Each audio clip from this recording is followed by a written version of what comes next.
시대가 지나면 그 시대에 맞는 새로운 언어들이 만들어지게 됩니다. 50년 전에 썼던 말이 지금은 쓰지 않는 언어들도 있고, 50년 전에는 사용하지 않았던 말들이 지금 시대에는 사용되는 말들도 있습니다. 시대가 지나면서 그렇게 자연스럽게 나타나는 현상은 새로운 언어가 만들어지고 새로운 단어들이 만들어진다는 이야기입니다. 그런 말들 중에 가장 대표적인 말들은 아마도 줄임말일 겁니다. 요즘 한국의 많은 말들, 한국말처럼 들리는데 무슨 말인지 모르겠다라고 하는 말들이 굉장히 많습니다. 아마 그것들은 하나의 단적인 증거일 겁니다. 내가 젊은 세대인가? 아니면 나이들은 그런 세대인가? 아마 우리는 마음속으로 누구나 다 그럴 겁니다. 난 아직도 젊어. 난 아직도 마음은 청춘이야. 근데 실제로 들어가는 삶의 현상들, 대화들을 보면 영 못 알아먹겠어요. 그러면 객관적으로 뭡니까? 나이가 드신 거예요. 그런 말들 중에 한마디가 이런 말이 있습니다. 아싸, 인싸라는 말이 있습니다.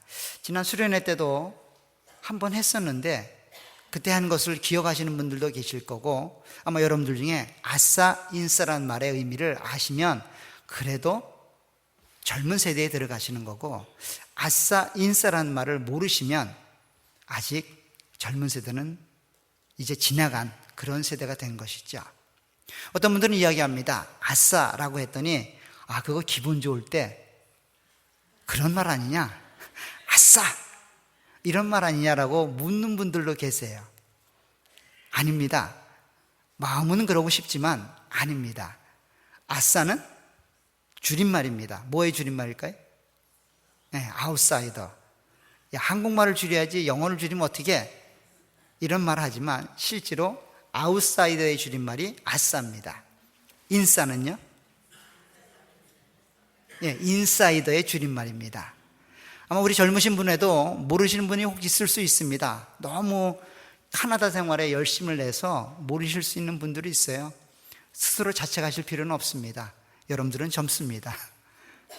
아싸와 인싸라는 말은 그냥 아웃사이더, 인사이더라는 말로 어떤 그룹이나 어떤 조직이나 어떤 모임에서 일반적으로 나타나는 현상이지요. 누구나다가 다 중심에 있을 수는 없습니다. 그렇다고 누구나 다 주변에 있는 것도 아닙니다. 어떤 특정한 사람들은 중심에 가야 되고 어떤 특정한 사람들은 주변에 가 있는 것이 일반적인 현상입니다. 그런데 이 아웃사이더에 있는 사람들은 하나같이 다 인사이더가 되기를 원합니다. 물론 성격상 그 인사이더가 되는 것이 굉장히 싫은 사람들도 있을 겁니다. 그렇더라도 본인이 아웃사이더처럼 취급받는 것은 아마 감당하기 쉽지 않을 겁니다. 누구나 다 인사이더가 되고 싶고 인싸가 되고 싶을 겁니다. 그렇게 인사이더 사람들 중에 가장 핵심, 가장 중심에 있는 사람을 또 다른 말로 핵인싸라는 말을 씁니다. 핵인싸, 그런 말을 써요. 실제로 여러분들도 아마 여러분들의 자녀들이나 손자, 손녀들이 쓰는 말들을 들어보셨을 겁니다. 이렇게 누구나 다 그 인사이더가 되기를 원하지만 누구나 다 그런 인사이더가 되는 것은 아닌 것 같아요. 무엇인가가 원인이 있고 조건이 있고 그렇게 될 수 없도록 가로막는 장애물이 있을 겁니다. 나는 원하지만 그 인사이더에 들어가지 못하게 하는 요인들이 한두 개쯤은 있어서 그렇게 아웃사이더가 되는 것 같아요. 우리의 인생을 통해서 봐서도 그렇고 교회 생활하는 데서도 아마 그럴 겁니다. 오늘 본문에도 그런 두 부류의 사람들이 등장을 합니다.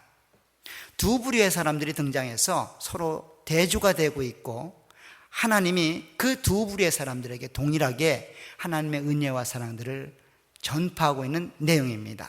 특별히 15장 1절, 2절 두 절의 말씀을 통해서 하나님의 공동체 안에 하나님의 백성으로 그 중심에 가까이가 하나님 공동체의 주인으로 살아가는 우리 모두가 되시기를 간절히 부탁을 드립니다. 오늘 본문에 등장하는 두 그룹은 1절과 2절을 나누어서 설명이 됩니다. 먼저 1절에 보면 이렇게 되어 있습니다. 모든 세리와 죄인들이 말씀을 들으러 가까이 나온다 라고 말합니다. 첫 번째 그룹은 모든 세리와 죄인들이라 라고 설명합니다. 이들이 그 중심을 향해서 가까이 나오고 있다라고 설명을 합니다. 그 반대 그룹은 2절에 기록되고 있는데 오늘 2절에 보니까 바리새인과 서기관들이 수군거려 이르되 라고 이야기하고 있습니다. 이 반대쪽에는 바리새인과 서기관들이 수군거리고 있다는 겁니다. 사실 이 수군거린다는 말이 이야기를 한다 이런 말보다는 불평하고 원망한다라는 의미가 더 강해요. 그 중심에 있는 누군가를 향해서 불평을 토로하고 있는 겁니다. 불만을 이야기하고 있는 겁니다. 지금 그림이 보이시죠? 중앙이 있는데 이 중앙을 향해서 한 그룹은 가까이 나아가고 있어서 그렇게 인사이더가 되고 있고, 한 그룹은 그 인사이더에 있는 그 사람과 그 무리들을 바라보면서 자꾸만 밖으로 나가고 있는 거예요. 그래서 아웃사이더가 돼서 그 중앙에 있는 사람과 그 무리들을 향해서 불명과 불평을 토론하고 있는 거죠. 우리의 모임과 똑같죠. 모임을 인도하는 핵심 멤버들은 늘 그 모임을 위해서 열심을 내고 마음을 갖지만 늘 주변에 있는 사람들은 뭐라 합니까? 불평불만이죠. 아, 이러면 안 돼. 이게 부족해. 아, 이걸 했어야지. 아, 왜 그렇게 해? 이렇게 불평불만을 쏟아놓게 되는 게 사실입니다.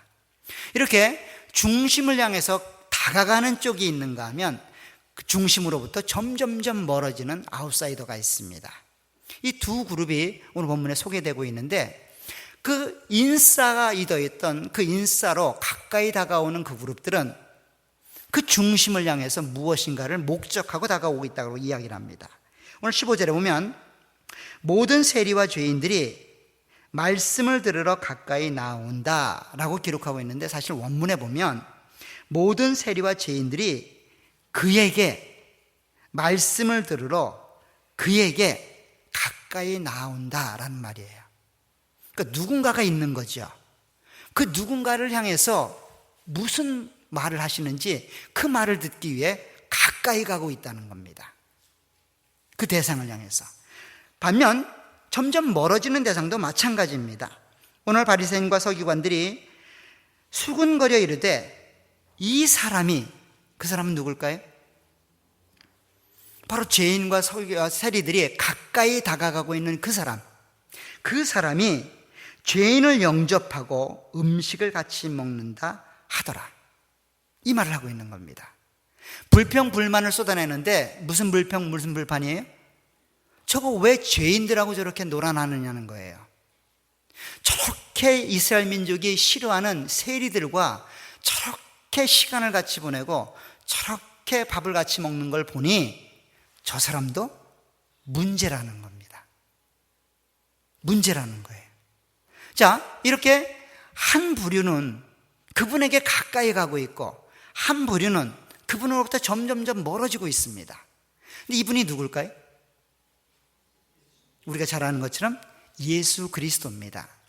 그 예수 그리스도에게 말씀을 들으러 가까이 나오는 부류는 세리와 죄인들이고, 그 예수 그리스도를 비방하고 원망하고 불평하면서 그분으로부터 점점점 떨어져 나가는 부류는 바리새인들과 서기관들이라는 거예요. 사실 예수 그리스도로부터 그렇게 멀어졌던 이 바리새인과 서기관들, 그 예수 그리스도에게로 가까워졌던 이 세리와 죄인들은 그분 자체 때문이 아니라 사실은 그분이 전달했던 말 때문에 이렇게 된 겁니다. 그분이 행하신 사역의 내용 때문에 이렇게 된 거죠. 그분이 전달했던 말과 내용 때문에 이렇게 변해버린 겁니다. 사실 우리가 잘 아는 것처럼 예수님은 이미 14장부터 하나님 나라에 대해서 설명을 했습니다. 그 나라는 일반적인 유대인들이 생각했던 나라와는 다른 나라였어요. 그 나라는 아무것도 가지지 않은 자들, 병들고 힘없는 자들, 그런 자들에게 허락되는 나라다라고 예수님은 가르치고 있습니다. 반면에 힘이 있고 능력이 되고 무엇인가가 내놓을 것이 있는 자들에게는 그 나라가 거절된다라고 가르쳤어요. 그런 점에서 지금 죄인들과 세리들은 그 가르침이 기쁨으로 다가온 것이고, 바리새인들과 서기관들은 그 이야기가 충격이었던 겁니다. 더 나아가서는 듣기 싫은 이야기가 된 거예요. 그래서 그 예수를 거부하여 점점점 멀어지고 있습니다. 그럼 도대체 왜 바리새인과 세리들은 이 죄인들과 죄인들과 세리들이 그렇게 예수님께 가까이 가는 일들 때문에 마음의 불만과 불평, 원한을 사게 되었을까요? 이런 얘기를 잘 알 수 있는 부분은 누가복음 18장에 가면 알 수 있습니다. 자, 누가복음 18장으로 한번 가보시기 바랍니다. 누가복음 18장에 가면 누가는 이게 두 그룹처럼 분류되고 있는 세리와 바리새인의 비유를 들어서 설명을 하는데 이렇게 설명이 됩니다. 자, 9절부터 한번 보세요. 또 자기를 의롭다고 믿고 다른 사람을 멸시하는 자들에게 이 비유로 말씀하셨답니다. 여기서 자기를 의롭다고 믿는 자들, 그리고 다른 사람들을 멸시하는 자들, 그들은 누굴까요? 네, 바리새인들과 서기관들입니다. 그리고 그들로부터 멸시받는 자들은 누굴까요? 세리겠죠. 참, 그런 거 한번 보겠습니다. 10절에 보면 이렇게 말합니다. 비유가 시작이, 두 사람이 기도하러 성전에 올라가니 하나는 바리새인이요 하나는 세리라. 바리새인은 서서 따로 기도하여 이르되, 하나님이여, 나는 다른 사람들 곧 토색, 불의, 간음하는 자들과 같지 아니하고 이 세리와도 같지 아니함을 감사하나이다. 먼저 자기 자신을 구별시키고 있습니다. 누구랑 구별시켜요? 죄인과 세리들과 구별시키고 있습니다. 먼저 죄인이 어떤 죄인입니까? 여기 보면 토색, 불의, 간음하는 자들을 죄인이라고 이야기하고 있어요. 그들과 방불한 자들이 또 누구라는 거예요? 세리라는 겁니다. 그래서 두 부류를 이야기합니다. 토색, 불의, 간음하는 자들과 같지 아니하고 이 세리와도 같지 아니함을 감사하나이다. 그렇게 구별지어 놓고 자기 자신을 이렇게 설명합니다. 나는 일회에 2번씩 금식하고 또 소득의 11조를 드리나이다 하고 하나님께 기도하는 겁니다. 쉬운 말로 뭐예요? 나는 의롭다는 겁니다. 이 정도 되니 하나님 내 기도 들어주셔야 됩니다. 이 정도 되니 나를 천국에 받아주셔야 됩니다. 이 얘기입니다. 내가 이렇게 내놓을 게 있고 이렇게 자랑할 만한 게 있는데, 하나님, 나 천국 못 가면 천국 갈 사람이 있겠어요? 지금 이 얘기입니다. 하나님, 내가 천국 안 들어가면 이 세상에 천국 갈 사람 아무도 없습니다. 당신도 알고 나도 알잖아요. 이 얘기예요. 지금 하나님께 그 얘기하고 있는 겁니다. 그래서 많은 사람들이 지켜볼 수 있도록 서서 큰 소리로 기도하는 겁니다. 뭐라고 기도할까요? 하나님, 내가 어제도 11조 잘 모아두었습니다.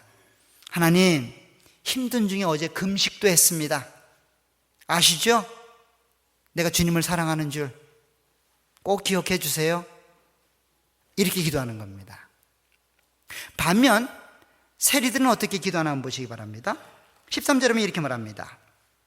세리는 멀리 서서 감히 눈을 들어 하늘을 쳐다보지도 못하고 다만 가슴을 치며 이르되, 하나님이여, 불쌍히 여기소서, 나는 죄인이로소이다 하였느니라. 하나님, 나는 죄인입니다. 아무것도 할 수 없습니다. 그러니 나를 불쌍히 여겨달라는 겁니다. 내 삶을 되돌아볼 때 이 기도가 응답될지조차 의심스럽습니다. 그러나 하나님을 의지하여 기도합니다. 하나님이 아니면 아무것도 내게 이루어질 것이 없습니다. 나를 불쌍히 여겨주십시오 라고 기도하는 거예요. 사실 객관적으로 보면 둘의 삶이 맞는 이야기입니다. 그렇잖아요, 그죠? 바리새인의 기도가 거짓을 만들어낸 것은 아닙니다. 실제로 그는 금식합니다. 실제로 그는 11조를 냅니다. 반대로 세리, 이 사람은 실제로 돈을 떼먹을 수도 있습니다. 실제로 이스라엘 백성들을 괴롭힐 수도 있어요. 그런데 그 실제적인 일들을 가지고 서로가 실제적으로 기도했는데 결과가 이렇습니다. 14절에 보면 내가 너희에게 이르노니 이에 저 바리새인이 아니고 이 사람 세리의 그가 의롭다 하심을 받고 그의 집으로 내려갔느니라. 무릇 자기를 높이는 자는 낮아지고 자기를 낮추는 자는 높아지리라. 결국 둘 다 사실을 기도했는데 하나는 하나님께 응답이 되어 받아들여졌고 하나는 거부되어져서 받아들여지지 않았다는 거예요. 너무 이상하잖아요, 그죠? 하나는 진실을 말했고 하나는 거짓을 말했다면 납득이 갈 텐데 둘 다 사실입니다. 사실인데 하나는 받아들여짐을 당했고 하나는 내침을 당했다는 거예요. 왜 그럴까요? 하나님의 나라는 그와 같기 때문입니다. 자기 자신을 드러내서 자기 의로 갈 수 있는 나라가 아니기 때문이에요. 우리가 만들어낸 많은 내용들, 우리가 행한 많은 봉사들, 우리가 행했던 많은 일들, 그것이 종교의 이름을 가지고 혹은 세상 이름을 가지고 그렇게 기억되는 일들조차도 하나님 나라에 들어가는 데는 의미가 없다는 거예요. 의미가 없다는 겁니다. 하나님 나라는 어떻게 들어가는 거예요? 하나님의 은혜로만 들어갈 수 있다는 거예요. 하나님의 은혜를 베풀어야만 들어갈 수 있다는 겁니다. 내가 만들어낸 일로는 갈 수 없는 나라가 그 나라라는 거예요. 그래서 지금 바리새인의 기도와 세리의 기도 가운데 누가 하나님으로부터 의롭다함을 받았다는 거예요? 하나님만을 의지하고 살아가는 그 사람이 하나님께 의롭다함을 받았다는 거예요. 만약에 바리새인이 그렇게 하나님을 의지했으면 그 사람도 천국 가지요. 세리가 그렇게 함에도 불구하고 악한 마음으로 하나님을 의지하기보다는 차라리 내 주먹을 믿어라, 이렇게 말하며 그 악을 일삼았다면 그가 세리이지만 하나님 나라에 들어갔을까요? 못 들어가죠. 못 들어갑니다. 우리는 자꾸만 이 바리새인이라는 직책, 세리라는 직책에만 관심이 있어요. 그 직책이 되면 천국에 들어갈 거라고 생각해요. 아닙니다. 여기서 말하는 내용은 그와 같은 마음이 있어야 된다는 거예요. 그런 삶의 자세로 삶을 살아야 된다는 겁니다. 그래서 오늘 본문에 보면 이 두 부류의 사람들은 그랬던 겁니다. 이 예수님의 가르침이 너무 충격이었던 거예요. 가난하고 병들고 힘들 없는 자들에게 그 천국이 열려지고 오히려 힘이 있고 능력이 있고 무엇인가 내세울 곳이 있는 자들에게는 그 천국문이 닫힌다는 이야기는 절대로 이해할 수 없는 이야기죠. 여러분들도 지금 혼란스럽지 않습니까? 그럼 11조 하지 말라는 얘기인가? 신앙생활 하지 말라는 얘기인가? 그렇게 들리지 않으세요? 헷갈려요, 정상인데. 지금 충격이란 말이에요. 이 바리새인들에게는 그 예수님의 가르침, 특별히 천국에 대한 이야기가 충격으로 다가오고 있는 거예요. 왜 그래요? 자신은 이것을 향해서 평생 살았거든요. 이게 신앙인 줄 알았고 이게 하나님 섬기는 것인 줄 알았거든요. 그런데 그게 아니라는 얘기를 들었을 때 모든 게 다 무너지는 듯한 느낌을 받은 거죠. 내가 이제껏 살아왔던 모든 삶의 내용이 다 무너진다는 느낌을 받은 겁니다. 그래서 인정할 수가 없는 거예요. 그래서 대항하는 겁니다.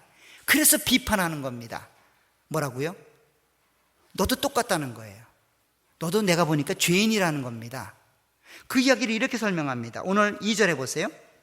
바리새인과 서기관들이 수군거려 이르되 이 사람이 죄인을 영접하고 음식을 같이 먹는다.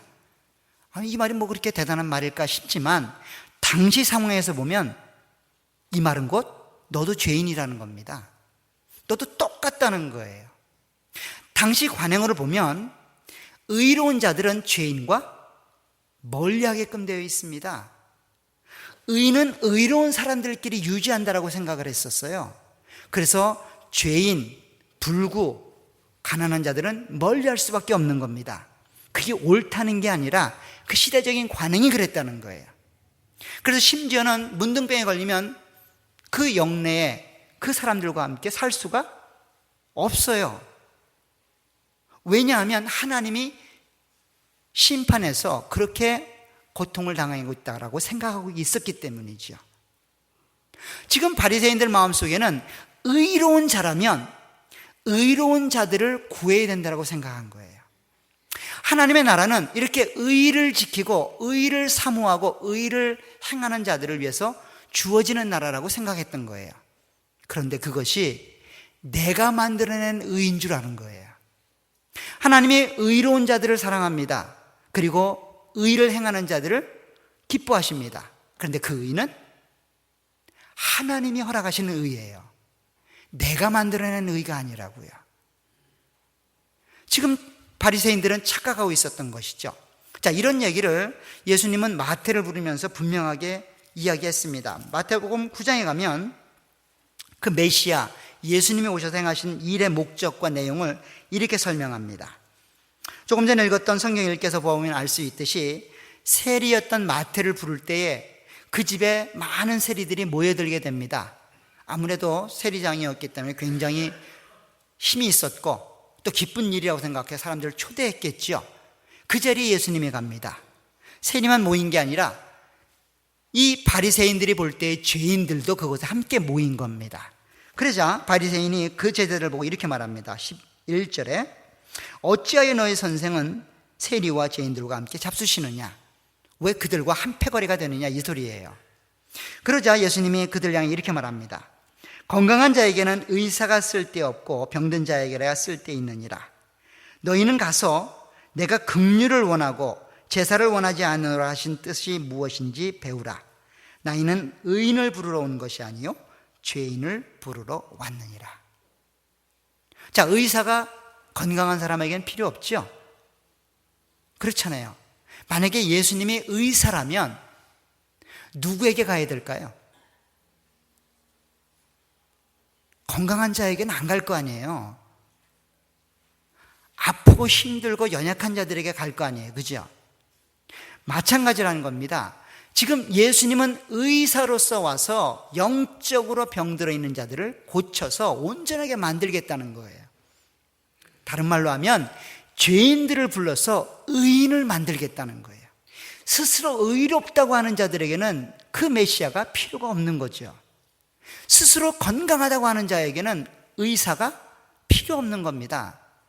아무리 좋은 명약이라 할지라도 이게 암의 치료가 되는 약인데 내가 암에 걸리지도 않았어요. 근데 그 약을 먹을 사람이 있을까요? 여러분들 중에는 아마 있을지도 모르겠습니다. 요즘은 미리 먹어두면 좋겠지라고 생각해서.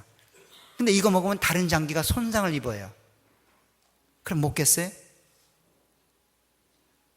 그 중에도 먹는 분들이 계실지 모르겠어요.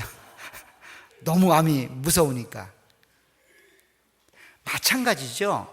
죄인을 불러 의인으로 만드는데 스스로 의인이라고 생각하는 자들에게는 예수님 가실 필요가 없죠. 이런 자들에게는 천국에 들어갈 수 있는 방법이 없는 겁니다. 지금 그 얘기를 하고 계시는 거예요. 그럼 이 얘기는 예수님이 혼자 2000년 전에 짠 하고 나타나셨을 때 스스로 만들어낸 얘기일까요? 왜 바리새인들은 그런 생각을 못했을까요? 어느 날 갑자기 없었던 개념이고 없었던 내용인데 예수님이 그렇게 나타나셔서 그렇게 말씀하기 시작한 그런 새로운 내용이었을까요? 아니죠. 이미 이사야 선지자를 통해서 그때가 어떤 때인지를 설명했습니다. 우리 이사야서를 한번 가보시기 바라요. 이사야서 61장에 가면 그 메시아를 보내셔서 하나님이 이루실 메시아 왕국의 모습을 설명하는데 그 메시아가 오시는 모습을 설명합니다. 자, 61장 1절에 보면 이렇게 말합니다. 주 여호와의 영이 내게 내리셨으니 이는 여호와께서 내게 기름을 부으사 자 가난한 자에게 아름다운 소식을 전하게 하려 하심이라. 가난한 자에게 보냄을 받죠. 또 나를 보내사 마음이 상한 자를 고치며, 마음이 상한 자를 고치기 위해 그 마음 상한 자에게 보낸답니다. 포로된 자에게 자유를, 그러면 포로된 자에게 보냄을 받는 거죠. 갇힌 자에게 노임을 선포하며, 갇힌 자에게 가고 있습니다. 여호와의 은혜의 해와 우리 하나님의 보복의 날을 선포하여 모든 슬픈 자를 위로하되, 자, 기쁜 자에게 안 갑니다. 슬픈 자에게 갑니다. 무릇 시온에서 슬퍼하는 자에게 화관을 주어 그 죄를 대신하며 기쁨의 기름으로 그 슬픔을 대신하며 찬송의 옷으로 그 근심을 대신하시고 그들이 의의 나무 곧 여호와께서 심으신 그 영광을 나타낼 자라 일컬음을 받게 하려 하심이라. 잘 보세요. 그 메시아가 오시는 모습, 그리고 그가 가는 대상이 어때요? 병들고 가난하고 슬픔에 쌓여 있고 갇혀 있고 자유롭지 못한 그런 자들에게 가고 있단 말이에요. 이 이야기는 예수님이 어느 날 갑자기 만들어낸 이야기가 아니라 이미 구약 성경부터 계속해서 했던 이야기를 다시 확인시킬 뿐입니다. 눈에 분명하게 극명하게 드러낼 뿐이에요. 그런데 지금 바리새인들과 서기관들, 당시의 종교 지도자들은 어땠던 거예요? 하나님의 나라는 이래야 된다라고 생각했던 겁니다. 하나님의 나라는 우리 같은 사람을 위해서 존재하는 나라, 메시아가 온다면 우리 같은 사람을 위해서 오는 메시아라고 생각을 했던 거예요. 그래서 그런 메시아를 기다리고 있고 그런 메시아를 소망하고 있는 겁니다. 그래서 어느 날 메시아가 나타나서 그렇게 기적과 이적을 행하고 있는데 그분이 하는 말씀이 내가 예상한 말과는 전혀 다른 이야기인 거예요. 그 말은 건 뭐예요? 너희 그렇게 신앙생활하다가는 천국 못 간다는 겁니다. 반대로 저들처럼, 죄인들처럼, 세리들처럼 자기 자신을 의지하지 않고 자기의 영적 무능력을 고백하며 하나님을 붙잡고 하나님만을 의지하는 사람들에게만 그 천국이 열린다는 것을 이야기하는 거예요. 충격이죠. 충격입니다. 그래서 그 예수님을 향해서 돌을 던지는 겁니다. 그래서 아웃사이더가 되는 거예요. 철저히 그 하나님을 대적하고 있는 겁니다. 결국 이 일로 인해서 계속해서 어떤 일이 일어납니까? 십자가에 못 박잖아요. 누구를요? 그 메시아를. 그들은 생각했을 겁니다. 하나님께 엄청 위대한 일을 한다고. 하나님의 나라를 완전히 욕먹이는 저 예수를 우리가 죽이고 있다고. 그렇게 기뻐서 십자가에 못 박았을지도 모릅니다. 그들은 그렇게 생각했던 거예요. 그런데 하나님의 나라는 그렇지 않다는 겁니다. 하나님의 나라는 철저히 자기 자신을 부인하고 하나님만을 부여잡고 하나님만을 바라보는 자들을 향해서 열려진 나라라는 겁니다. 그 이야기를 지금 하고 있는 거예요. 사실 이렇다고 하면 우리는 또 마음 한 곳에 그런 생각을 가질 겁니다. 그러면 저 바리새인들은 완전히 꽝이네? 불쌍하다 라고 생각할 텐데 예수님의 마음, 하나님의 마음은 어떨까요? 너희들은 바리새인이기 때문에 안 돼 이러실까요? 아니죠. 그 이야기가 3절부터 기록되어 있는 내용입니다. 자, 15장에 보면 세 가지 잃은 것에 관한 이야기가 등장을 합니다. 잃은 양, 잃은 드라크마, 잃은 아들에 관한 이야기가 등장을 합니다. 그런데 상반되게 잃은 것과 가지고 있는 게 있어요. 양 99마리는 목자에게 있습니다. 한 마리만 잃어버렸어요. 동전 가운데 하나의 드라크마만 잊어버렸습니다. 나머지는 주인에게 있습니다. 아들도 마찬가지죠. 한 아들만 잃어버렸습니다. 한 아들은 집에 있죠. 집에 있습니다. 그리고 16장에 가게 되면 불의한 청직에 관한 이야기가 있고, 또 한 번에는 부자와 나사로에 관한 이야기가 있습니다. 이것 역시 하나님의 일하심에 관한 이야기입니다. 결국 15장 1절 2절은 십자장의 내용을 정리하고 있어요. 그 정리하는 내용은 15장 1절에 기록이 되어 있는 겁니다. 즉 하나님 나라에 부름받은 자들, 청함받은 자들, 그리고 그 나라에 들어가는 자들, 바로 스스로 자기의 의를 인정하지 않고 하나님만 부여잡고 하나님께 의존하는 자들, 그런 자들을 세리와 죄인으로 표현한 겁니다. 그리고 3절부터 진행되는 그 많은 자들, 그런 자들에 대한 이야기가 바리새인과 서기관이라는 이야기로 2절에 표현되고 있는 겁니다. 하나님의 마음은 세리에게도 있지만 이 바리새인에게도 있습니다. 동일한 마음이에요. 하나님께서는 잃어버리고 싶은 마음이 없는 겁니다. 그 세리와 죄인들에게도 하나님 마음이 열려 있지만 반대로 자기 의를 드러내는 그 사람들에게도 하나님의 마음이 열려져서 그들을 돌이키길 원하는 겁니다. 그들로 하여금 하나님만을 바라보게 만드는 겁니다. 그 이야기를 깨닫게 하기 위해서 세 가지 이런 이야기가 등장을 하는 겁니다. 사랑하는 여러분, 천국은 침노하는 자들의 것이라고 이야기합니다. 우리의 신분과 상관이 없습니다. 우리의 나이와도 상관이 없습니다. 빈부의 격차와도 상관이 없습니다. 건강의 유무와도 상관이 없습니다. 얼만큼 지혜로운가, 지혜롭지 못한가도 상관이 없습니다. 오직 하나, 예수 그리스도를 소유하면 됩니다. 그 하나님만을 바라보시면 됩니다. 침노한다고 해서 내가 열심 내는 게 아니라 그 하나님 부여잡고 그 하나님 한 분 부여잡고 그렇게 가는 나라가 천국입니다. 그 하나님께 가까이 가시길 간절히 부탁을 드립니다. 오늘 세리와 죄인들은 자기 자신의 한계를 인정하고 자기 자신의 부족함을 인정하고 그 예수님께 나아가 말씀을 들으며 그 예수님께 나아가 은혜를 구하고 있습니다. 지속적으로 끊임없이 그렇게 하나님을 부여잡고 있습니다. 그럴 때 그들에게 하나님 나라가 열려지는 것처럼 우리에게도 그렇게 하나님 나라가 열려질 겁니다. 이미 2000년 전에 예수님은 우리를 위하여, 우리를 죄인에서 의인 만들기 위하여 그렇게 십자가에 돌아가셨습니다. 이제 우리는 그 의를 향하여 그리스도의 의를 덧입고 그 하나님께 가까이 가는 삶이 되셔야 될 겁니다. 그러면 여러분들에게도 그 하늘나라의 그 위대함과 평안함을 허락받게 될 겁니다. 그 삶을 이 땅에서 누리시고 또 주님 오시는 그 시간에도 기억하시고 또 하나님 나라에서도 영원히 누리시는 우리 모두가 되시기를 간절히 축원합니다. 기도하도록 하겠습니다.